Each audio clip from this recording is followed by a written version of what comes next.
Hello beer tubers and welcome to another beer review with me, Peter, the master of hoppage, today looking at another beer from Cervisiam. Over in Oslo in Norway. These guys are making some cracking beers at very amazing prices. And yeah, I just wanted to review more of the stuff now that it was available in Denmark. I got this one on the McKellar web shop along with a few other beers. And I recently reviewed their Satanic Panic. It was nice, but it's not the best of the best I've had from them. But today we're reviewing the first hoppy beer that... well, I've had a couple of hoppy beers from them, but the first hoppy beer from them that I review on my channel. They recently released an IPA called Nelson Mandela, which sounds awesome, but for some reason it wasn't imported to Denmark. It's imported by a company called Box Beers, and they decided not to get that one, which is a shame. It sounds great, an IPA with Nelson and grapes. Sounds similar to something Trillium does. But this, guys, is the Cervisiam Jungle Juice. Double IPA, or Imperial IPA on 8.5% alcohol. Fucking amazing artwork. Pineapple Rambo? Are you shitting me? With hop hand grenades? Cervisiam's artwork is always so fucking on point. I love it. Love it, love it, love it. I think there was also, at one point, Bad Mango available, but I couldn't find that on the McKellar web shop, so didn't get to try that. But that's like a mango double IPA, which is the IPA I've had from them. I had that on tap. But yeah, this is Jungle Juice. It says that, well, let's read this aloud. It's kind of funny. Jungle Juice is an Imperial IPA made to emulate a punch in the face by Rambo. It's brewed with our favorite hop, Nelson Sauvin, along with considerable doses of other hops, lending it a solid tropical fruity nose, a rich and creamy Imperial IPA. It's brewed with barley malt, flaked oats, and wheat malt, or malted wheat. So, sounds really, really nice. I think it's quite a fresh can as well, because it just, oh yeah, wait, no, that's just before, but it just made it over here, so hopefully we got a freshie on our hands. Brewed at Amundsen in Norway.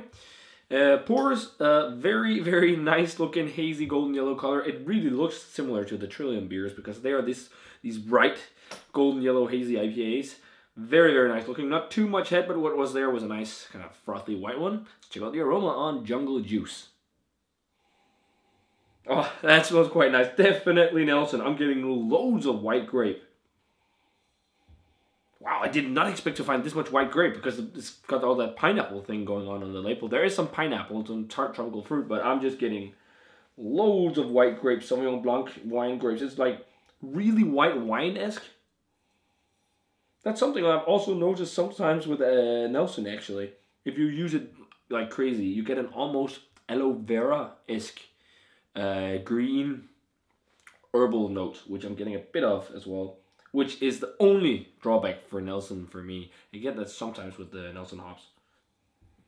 Yeah, and it has a candied hop sweetness, like kind of like a candied pineapple aroma, a little bit of dankness, nothing crazy, and a bit of that kind of wheaty, sweet malty backbone, just lightly. Smells pretty nice. Let's give it a taste, guys. Cheers.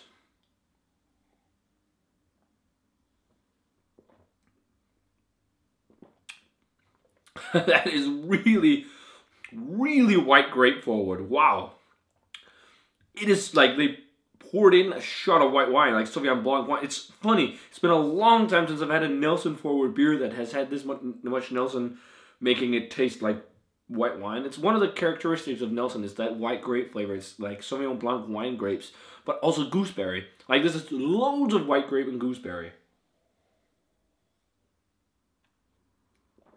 And there is definitely some pineapple, tropical fruit flavor, and a little bit of a dankness, but nothing crazy. So if you're not into the dank bag of weed type flavors and aromas, I think you'd enjoy this. But it's funny because it's quite different actually, because it's so grape forward and gooseberry forward. Whereas like usually what I really like is when you get them like super tropical, like pineapple and mango and passion fruit and all these things. Medium mouthfeel, chewy, slick. Not the most creamy mouthfeel, and like kind of a hazy New England style IPA. This was also available at one point in bottles, along with Bad Mango. I think that was the first bottles that came to Denmark, and also one which is a shame I didn't get, but it's called Butthurt. I don't know if you can find it anywhere, but it's like a Butcholokia chili, crazy imperial stout. But this is nice. It's quite nice. It's not like completely mind-blowing for me though compared to some other double IPAs I've had, but it's a very, very well-made double IPA that'd be very happy to sit and sip on at your local bar or at a local bar or just like a nice Saturday evening as this one. Pretty good, pretty good. Definitely making me want to try more hoppy beer from it. It's funny. It's similar to some of the stuff I had from Amundsen in terms of mouthfeel. Actually, the Amundsen IPAs I reviewed with Brett of Anomyces. It's quite nice. My favorite beer from them, it was still the chocolate salty balls and more about the obese. Those were amazing. But this is still really, really nice double IPA. Worth a shot for sure. So rating wise for Cervisiam, Jungle Juice. Let's go 93. Really nice Nelson Forward double IPA. If you're into the more gooseberry and white grape forward flavors of Nelson, I think you'd lose your shit over this because there's so much of that. I just prefer more of the pineapple guy, the pineapple Rambo, tropical flavors. I prefer those much more in my double IPAs, but it's still nice, really fun. I'd imagine that the Nelson Mandela they did is even crazier in these flavors because they also added white grapes to that beer. But great stuff, guys. Another awesome beer from Cervisiam. Definitely check this out. This is probably one of my favorite breweries from Norway at the moment. They're just doing killer stuff. So if you had a chance to try Jungle Juice, let me know what you thought of it, guys. And as always, remember to comment, subscribe, check out the Facebook fan page and Twitter and Instagram, and give this video a thumbs up if you enjoyed it. And I'm going to say cheers, and see you guys in another beer review.